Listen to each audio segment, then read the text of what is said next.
sekolahan lawan jalanan. Bob berkata, belajar di sekolah akan membuatmu merasa pandai. Praktik di jalanan akan membuatmu pandai merasa.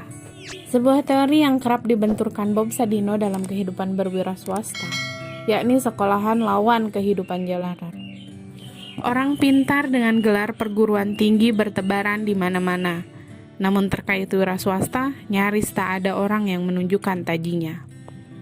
Coba lihat orang terkaya di dunia, adakah yang memulai dengan gelar perguruan tinggi? Tidak ada, bukan? Kalaupun ada, paling hanya segelintir.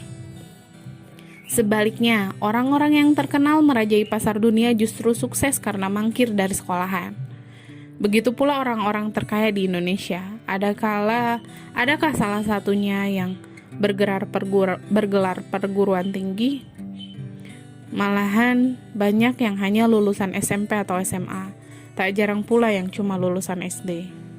Beginilah kira-kira gaya Bob saat menggoblok-goblokkan kaum pelajar. Karena itu, siapa yang lebih mumpuni dalam urusan bisnis, orang jalanan atau orang sekolahan?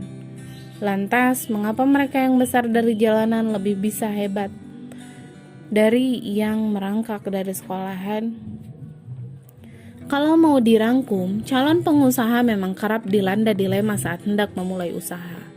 Jika ia batalkan niatnya menjadi pengusaha lantaran takut risiko, tentu dia tak akan pernah menjadi pengusaha. Namun demikian, bila tetap nekat menjadi pengusaha, tak ada jaminan pula dia akan berhasil.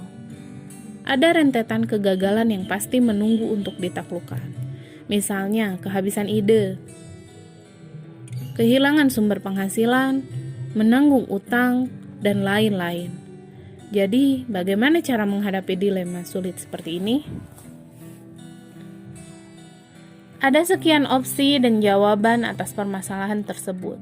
Namun, jawaban yang dapat dijabarkan secara ideal oleh Bob Sadino yaitu cerdas dari jalanan. Sebuah kondisi kecerdasan yang bak bumi dan langit dengan pintar sekolahan. Bob mengungkapkan, karena orang sekolahan diajari tahu, sedangkan orang jalanan belajar bisa. Tentu saja orang yang bisa akan berada beberapa langkah di depan orang yang hanya tahu. Bukan itu saja, karena kebanyakan orang sekolahan hanya tahu dan belum tentu paham. Akhirnya mereka lebih banyak mengoleksi keraguan dalam melangkah. Takut ini, takut itu, harus begini, harus begitu, tidak boleh ini, tidak boleh itu. Ujung-ujungnya gagal melangkah karena banyak takutnya. Berbeda dengan cerdas jalanan yang hanya bermodal aset dalam diri, sudut pandang ini mengajarkan, lakukan saja, tak usah banyak teori, tak perlu banyak mikir. Karena itu, orang-orang yang lahir dari jalanan lebih berani melawan teror-teror ketakutan serupa. Bagaimana nanti kalau gagal? Jangan-jangan nanti rugi, dan sebagainya. Bob Sadino adalah contoh pengusaha yang memulai segalanya dari jalanan, bukan sekolahan. Dia berangkat dari berjualan telur secara keliling, lalu merambah daging ayam, sayur mayur, dan buah-buahan. Tidak menghadapi segala permasalahan bisnis dengan teori, Bob justru menghajarnya dengan praktik, dan praktik. Nah, salah satu contoh cerdas jalanan yang ia terapkan dalam perusahaan adalah seleksi pegawai. Kebanyakan perusahaan merekrut pegawai dengan prosedur dan sistem yang sangat profesional. Tak jarang mereka bahkan merangkul pihak ketiga seperti penyedia jasa sumber daya manusia atau outsourcing, atau pemburu eksekutif, headhunter. Melalui perusahaan semacam itulah mereka mendapat pegawai yang diinginkan. Seringkali mereka harus mengeluarkan biaya banyak demi merekrut tenaga yang sesuai kebutuhan. Bagaimana dengan Bob Sadino? Dia tentu memiliki cara yang berbeda. Guna memperoleh tenaga yang mengisi berbagai posisi di perusahaannya, Bob sama sekali tak menggunakan prosedur perekrutan yang dianggap ideal oleh banyak pihak. Sepintas mungkin tampak sederhana bahkan ala kadarnya. Namun hasilnya, perusahaan Bob Sadino dapat berjalan lancar bahkan maju pesat hingga kini. Mau tahu caranya? Ya, Bob Sadino tak pernah mengumumkan lowongan pekerjaan. Dia merekrut pegawai dengan cara jalanan. Tak peduli latar belakang pendidikan calon pegawai, mau master atau sarjana, lulusan SD atau SMA, bekas karyawan atau gelandangan, bahkan beberapa dari mereka berasal dari kelompok bawah, mantan preman dan sebagainya. Semua bisa bekerja di perusahaan Bob, asalkan mau bekerja dan belajar. Itu saja.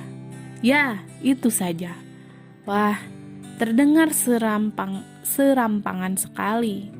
Namun Bob punya alasan tersendiri. Saya mau semua orang yang bekerja di sini melepaskan semua statusnya, ujar Bob, yang bisa menyebut karyawan dengan anak-anaknya. Sehingga apapun latar belakang calon pegawai ketika sudah masuk dalam perusahaan akan sama. Tak ada pegawai yang statusnya lebih tinggi dari yang lain, meski bergelar doktor. Sebaliknya, tak ada pula yang merasa lebih rendah, meski hanya lulusan SD atau bekas copet. Bob juga menerapkan aturan. Semua yang bekerja di perusahaannya harus mau melakukan pekerjaan dari hal terkecil. Itulah sebabnya meski seorang pegawai memiliki pendidikan dan kedudukan tinggi, dia tetap mau melakukan pekerjaan remeh seperti mencuci maupun menyapu lantai. Bob berprinsip, setiap pekerjaan di perusahaan miliknya harus pernah merasakan pekerjaan dari level terendah. Dengan demikian, setiap pegawai memiliki tanggung jawab besar terhadap seluruh tugasnya, sekaligus memahami tugas rekan kerjanya. Mereka pun lebih mengerti bahwa setiap pekerjaan mempunyai tingkat kemudahan serta kesulitan masing-masing. Demikian pula dalam hal promosi jabatan. Bob mengaku tidak pernah memilih seorang pun. Mulai dari posisi manajer umum, direktur, bahkan direktur utama. Semua posisi ditentukan oleh para pegawainya sendiri. Kok bisa?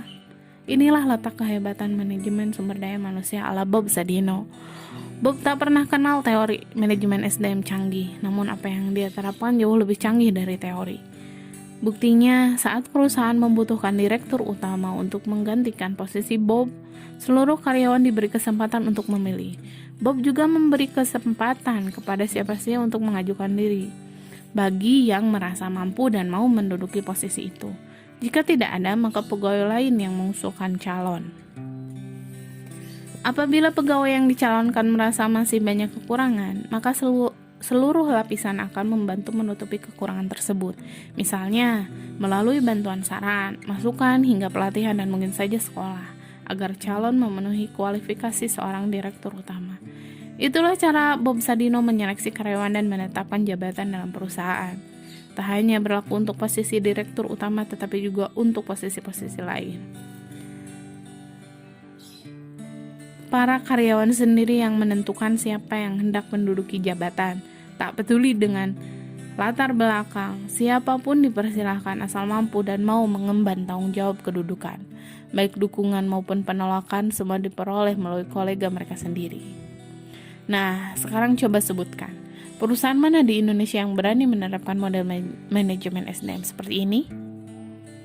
Meski hasilnya sudah terlihat jelas, yakni bisnis yang berjalan lancar dan sukses, nyatanya sangat sulit meniru apa yang telah dilakukan maestro wira swasta ini. Padahal Bob tak pernah merahasiakan model bisnisnya. Semua dia ceritakan tanpa ada yang ditutupi. Anak-anak buahnya juga tak pernah dilarang untuk berbicara, bahkan kepada media massa.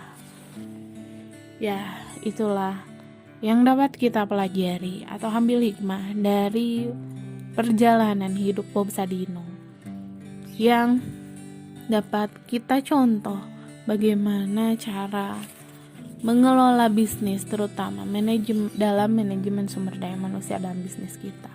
Semoga apa yang kita dapat hari ini dari perjalanan hidup Bob Sadino dapat menjadi bermanfaat bagi diri kita maupun orang-orang sekitar kita. Terima kasih. Assalamualaikum warahmatullahi wabarakatuh.